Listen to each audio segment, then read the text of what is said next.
Today I'm going to my first ayahuasca retreat. I've been looking for ayahuasca retreat or ceremony since I came to Peru, but I almost gave up because most of the retreat centers here offers at least 7 days retreat, which costs around 1,500 to almost 2,000. It's not very affordable. Some people told me that the real shamans, which are the people who perform the ceremonies, they are from the Amazon. So you can get more authentic ceremony there. You can just pay for a single ceremony and it's way much cheaper. But there are quite a lot of fake shamans in Peru. So as a solo female traveler, my primary concern is safety. So going to Amazon for a ceremony is not my consideration at the moment. Today is September 20th, it's the full moon day. Whenever I am able to look at the big, bright full moon, I always want to talk to the moon. I don't know. Of course, I'm not able to. Also, September 21st this year equal to August 15th in Chinese calendar, which is the Mid-Autumn Festival. Mid-Autumn Festival is the most important full moon for us, and we get together and celebrate. Since I'm in Peru, I'm half day behind, so tonight should be my Mid-Autumn Festival. Because of all that, I was sort of being called to do something for tonight. I was looking for some full moon ritual, but I think it's because of pandemic, I couldn't find any. Then I find a retreat center in Cusco that can offer a short ayahuasca retreat. I find this retreat center like 2 days ago and I WhatsApp them and they arranged everything for me immediately. And yesterday I went to their office to have a checkup. They said it's a doctor that will do your checkup. I'm not sure if it's a doctor or a nurse or I don't know. Basically, they just check your pulse and yeah, something very general. And you need to fill out a consultation form about your medical history, blah, blah, blah, blah, blah. Yeah. Then a person came back to this Airbnb with me because this package includes 6 ceremonies. The first one is the volcanic water cleansing. At the beginning, I was wondering why I need somebody to come with me to drink the water. But yeah, you need that because the taste of that water is really, really horrible. It's a little bit salty and the smell is like, how can I describe? It's like the smell from the fridge in the supermarket.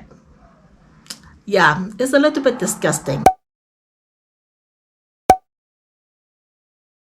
So I was not allowed to eat before the volcanic water cleansing, but after that, I was told to eat a lot of food because today I will be fasting. Okay, it's about the pickup time, so I have to go to the retreat center now. I don't think I'm able to talk and film over there. So I'll see you guys later.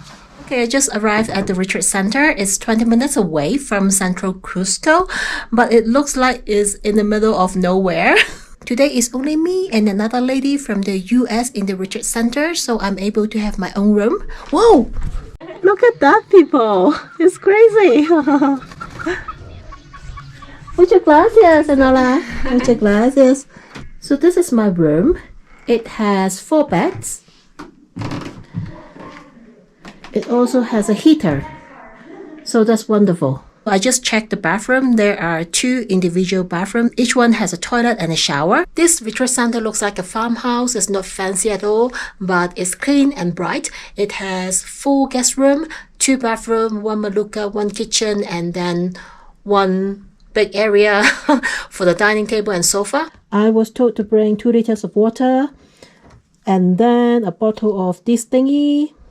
I don't know what's that for, but I can drink it.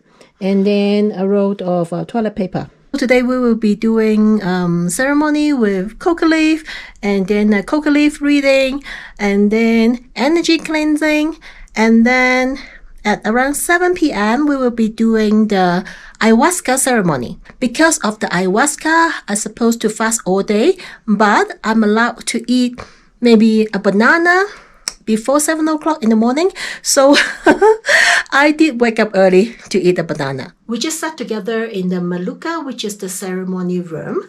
The coordinator and the shamans, they explained to us about all the ceremonies that they are going to perform today. They explain like the meanings of the ceremony, what is in the ceremony, and how they're going to perform that. They also explain how are we going to vomit. Today we have two shamans. One is from the mountain and one is from the Amazon. The one from the Amazon, he is going to perform the ayahuasca ceremony, and the other one from the mountain, he's going to do the rest. We just did the coca leaf ceremony, which is like a unified ceremony, and then we had a coca leaf reading one by one. The coca leaf reading is based on 5 aspects, which is work, love, family, health, and spirit. So what is coca leaf reading? I can only tell you by my own experience that just happened. So what he did was he threw some coca leaf on the ground, and then he read about it, and then he told me what's going on. Then I asked questions according to what he said. I did ask about certain time frame, about what I need to do, like for example a direction, or should I change another direction, or yeah, all that. If you ask me if the answers are valid or not, I cannot tell you because it's about the future. We just did a negative energy cleansing called kuti outside the house. It's so beautiful here. And it has a couch. It's purple. I love it. Guys, these are the organic chicken. Basically, a family is living here. Now it's 1 p.m. They just asked me to take a nap because yoga class is at 3. We have just finished the yoga class. Basically, it's just some very basic breathing and stretching exercise. Now it's getting a little bit cold, so we're gonna set up a fireplace and wait for the shaman to come back. Quiero aprender cómo hacer esto. ¿Tiene marshmallow?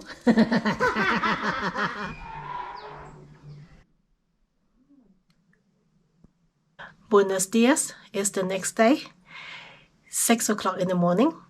We finished the ceremony at almost 1 a.m.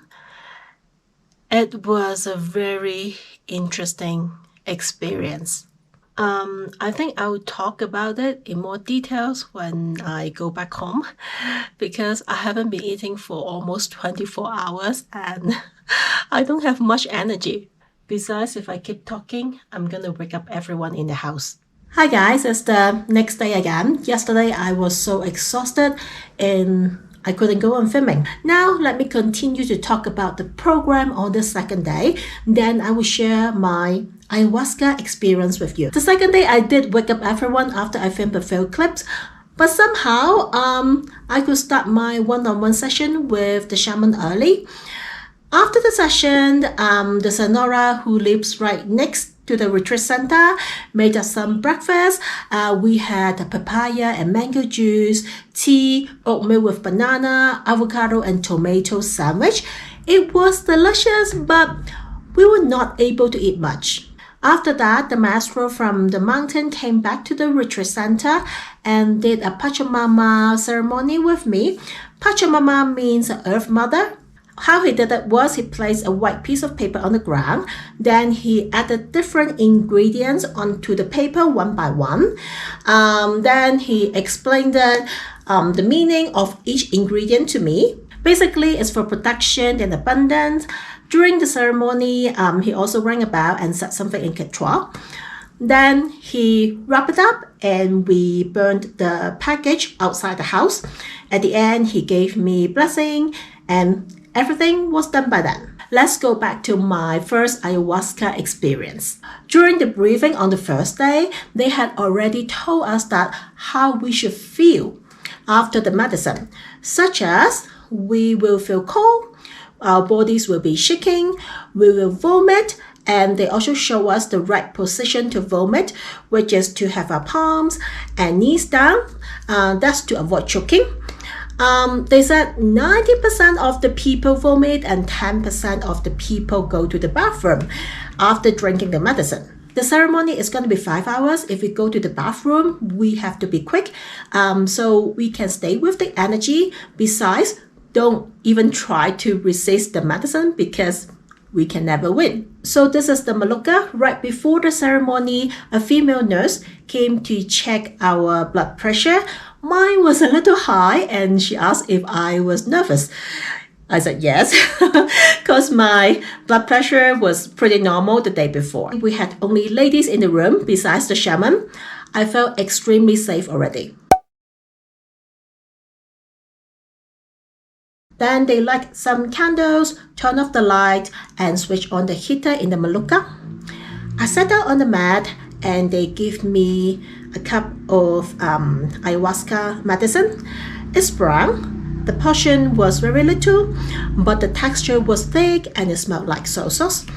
I needed to drink some water afterwards. I was told to keep the sitting position for 20 minutes. I felt the medicine was moving in my stomach, but I couldn't vomit. Then I was told to lie down on my side. After a while, I vomited for the first time. Totally, I vomited twice. So what happened in the ceremony? Some people might see colorful illusions. I didn't. Instead, I had a vision of some colorful TV games. Then I coughed a lot and started to make some very weird noise. It was loud. I did open my eyes during the ceremony. I saw a net was right in front of me. It's a little bit pink. Then I knew the medicine was working, but I didn't have too much vision. At the same time, I heard the other lady in the ceremony room. She was making horrible noise. The next day, she told me she saw monsters. At the same time, the shaman was singing. He was keep singing during the whole ceremony. I think his language is Shipipo. With all the sounds that I heard, I felt like I was in hell. After coughing and making weird noise for a while, I started to sing. I could sing very high pitch and I didn't need to breathe. In my whole life, I only sang when I was in the school choir. After that, I sang no more, even in the bathroom, and I rarely go to karaoke. So I was so surprised with my voice. Sometimes I sang, sometimes I made funny sounds, like talking to a baby. Sometimes I imitate the sound of a train, like boop, boop, boop. I did that many times. I couldn't control the sound that came from my mouth. And I also remember, don't resist the medicine. However, my physical body, the shell, was taking a lot of control. So I was not like into the vision 100% and I didn't see much. In my vision, I saw a female opera singer. Then I thought, it might be my past life. And that's her singing. Then I saw a new widow dressed in black waiting for a train. And she had a lot of anger in her eyes. Again, I thought, okay, it might be my past life as well. Or somehow I did something bad to her. In my mind, it's just like, oh, they might be my past lives. Somehow, very interesting. Both of them are Caucasian women. Then I asked ayahuasca to show me a particular family member. Basically, that's my main purpose of doing ayahuasca. I could only see one still picture and two motions, no more. Still, I talked to this family member what I wanted to say. Then I started to cry for a while. After that, I sang again. I was very concentrating on my voice and I didn't see much. In the last hour, I think, I stopped singing, but I couldn't sleep.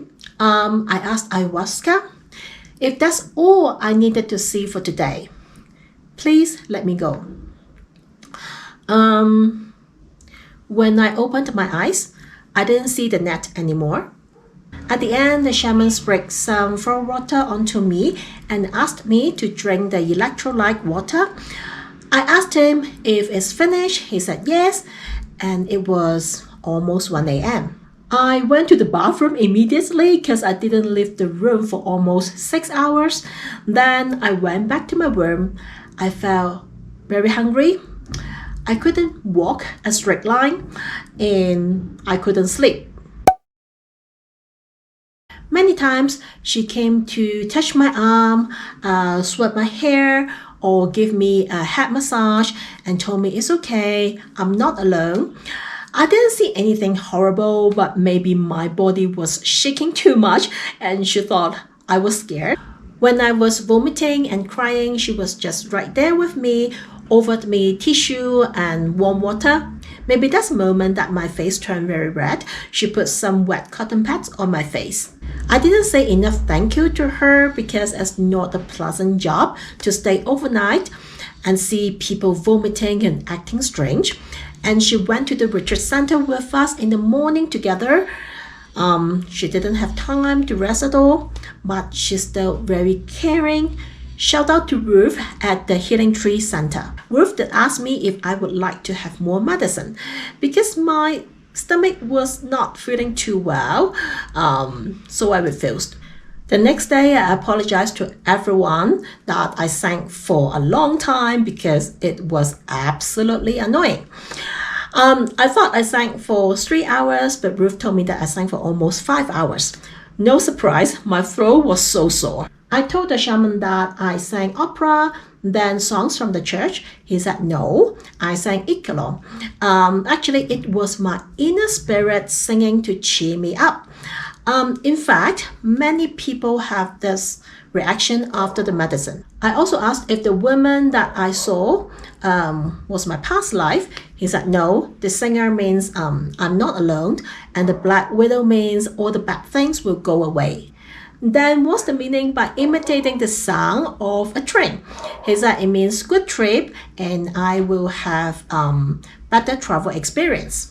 I definitely didn't relax and went with the medicine 100%.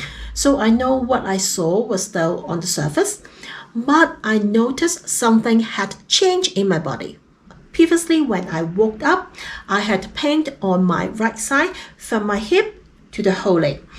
I couldn't have my right foot stepped on the ground. I had to shake it first. The pain was like having extremely tight muscle. I had this sensation for over a week, and I tried to use a massage ball and do yoga to resolve it. But I couldn't find the point that caused that sensation. But the morning after the ceremony, that sensation was gone. I still have some pain on my lower back and hip, but it's very mild. And today, I feel that I can breathe very deep. The air can go into my body smoothly. However, I can't sing anymore. The shaman said the medicine will keep working. I'm not quite sure if he's talking about the physical medicine or its own energy. I don't doubt, and I'm so looking forward to all the good changes. I heard everyone in the retreat center call the shaman as maestro, which means teacher or master in Spanish. Then I asked Ruth, what's the definition of shaman? She said only the maestro from the Amazon is shaman, and the maestro from the mountain is maestro. But they just use the word maestro to address both of them. Both maestros can speak Spanish, so we were able to communicate and ask questions directly. About the quality of the maestro, both of them are very nice and patient. The shaman who conducted the ceremony, he was acting very casual, but he knows his stuff, very powerful with him. And he drank the medicine with us together. Anyways, I'm glad that I chose this retreat center. It's extremely basic, but cozy. The energy there is positive with a lot of love. The family that is living next door is so lovely. They are very caring and keep everything clean. I felt very grounded with the right energy there, as well as the cool weather in Cusco. One thing I forgot to mention is that you need to follow a certain diet 1 week or even 1 month before the ceremony. It really depends on your retreat center. Basically, during the special diet period, no intake of caffeine, alcohol, drugs. It's better to follow a vegan or vegetarian diet. If not, you can still eat chicken and fish. Every center has a little different instruction. I'm not sure if you go to those single ceremony in Amazon introduced by hotels or tour guides. Will the shaman have a discussion with you on the next day? Or will there be anyone taking care of you during the ceremony? Or acknowledge you the right diet before the ceremony? If you ask me if I want to do it again, I might, but still, I'm being called again. I don't think I can survive in those 1 week retreat because I eat a lot normally, and it was my first time to do fasting. I was having headache for many hours on the next day, even though I had breakfast. Somehow, the headache was also because I couldn't sleep during and after the ceremony. I'm not sure if my body can handle a 1 week retreat. Besides, I don't want to be addicted to it because, in my opinion, inner peace and happiness are building up from how you act every day, such as the words that come from your mouth. I saw some experienced ayahuasca users have lots of hatefulness to the world, to the living environment, to food, to everything. Everyone has his own story and opinions. But what I say is that every ceremony is not cheap. If you have the money and time to receive several ceremonies, your life is way much better than a lot of people already. So why not speaking about gratitude instead? I think writing a gratitude journal is a good start. Alright, that's it for me. If you would like to share your ayahuasca experience, please leave me a comment down below. If you would like to learn more about different retreat centers before making your decision, I would recommend the channel up there. Rob reviewed many retreat centers in his channel. Go to check him out. I will see you in the next video. Bye!